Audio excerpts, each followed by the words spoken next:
The camera caught everything. His face, clear as daylight. Hundreds of tip lines flooded in. America's Most Wanted aired his face to the entire country. And yet, nearly 30 years later, he's still free. No one knows why.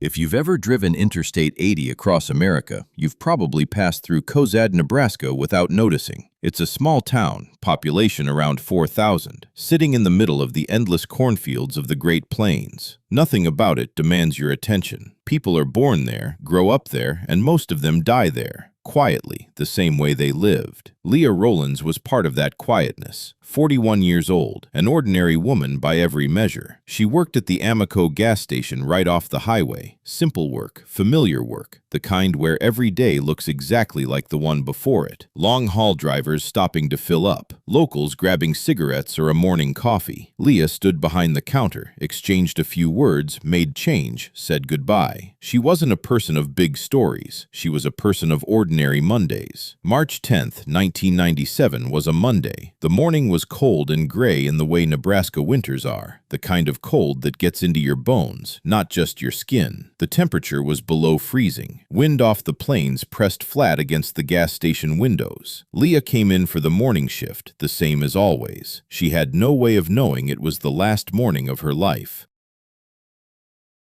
At 10:28 in the morning, the Amoco security camera recorded something strange. A man walked through the door. He wore a dark bomber jacket, short hair, somewhere between 30 and 40 years old. Nothing remarkable about his face, the kind of face you could look directly at and forget a minute later. But there was one thing about him that stopped everyone who watched the footage. He was barefoot, no shoes, no socks, bare feet, on a freezing Nebraska winter morning, on the concrete floor of a highway gas station. The camera caught it clearly. He walked in with complete calm, no hurry, no nerves. He looked around. There were a few other customers inside. And then he waited. He drifted along the shelves, pretending to look at items until every single one of those customers had left. That act, that cold, deliberate patience is what separated him from an ordinary robber. He wasn't acting on impulse. He had a plan. When the store held only Leah Rowlands, he walked to the register. No one knows exactly what he said.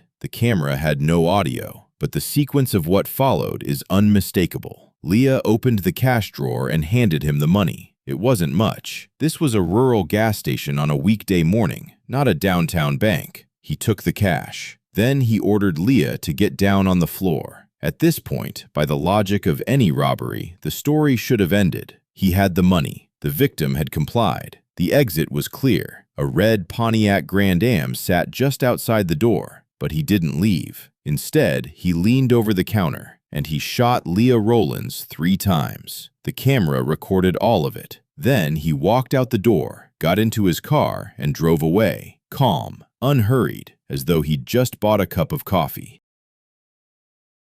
Lincoln County deputies arrived within minutes. Leah Rowlands was dead.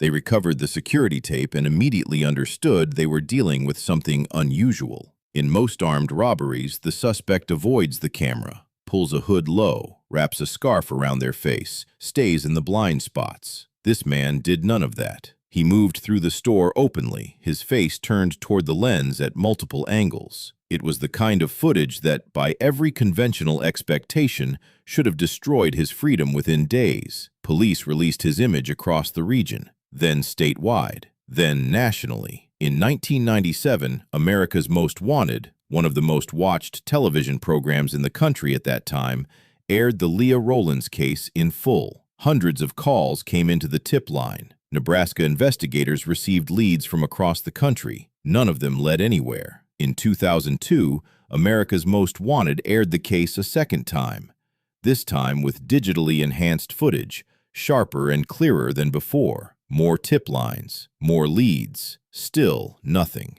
Detectives began building a profile from the fragments they had. The red Pontiac Grand Am was identified from camera footage, and a witness who spotted the vehicle before the man went inside added further detail. But no one had caught the license plate, and red Pontiac Grand Ams were not exactly rare in 1990s America. The bare feet, the strangest detail in the entire case, have never been satisfactorily explained. Some investigators theorized he had just stepped out of a long-haul truck or bus, where drivers sometimes remove their shoes for comfort on extended trips. But why didn't he put them back on before entering the store? Why didn't he seem to care about leaving such a distinctive impression? His behavior didn't match any standard offender profile. He wasn't local. No one recognized him despite the widespread circulation of his image.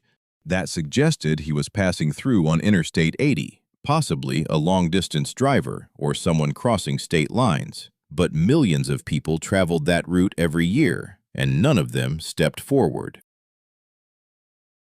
What followed was the story of time moving slowly and mercilessly forward. The Leah Rowlands case was never closed.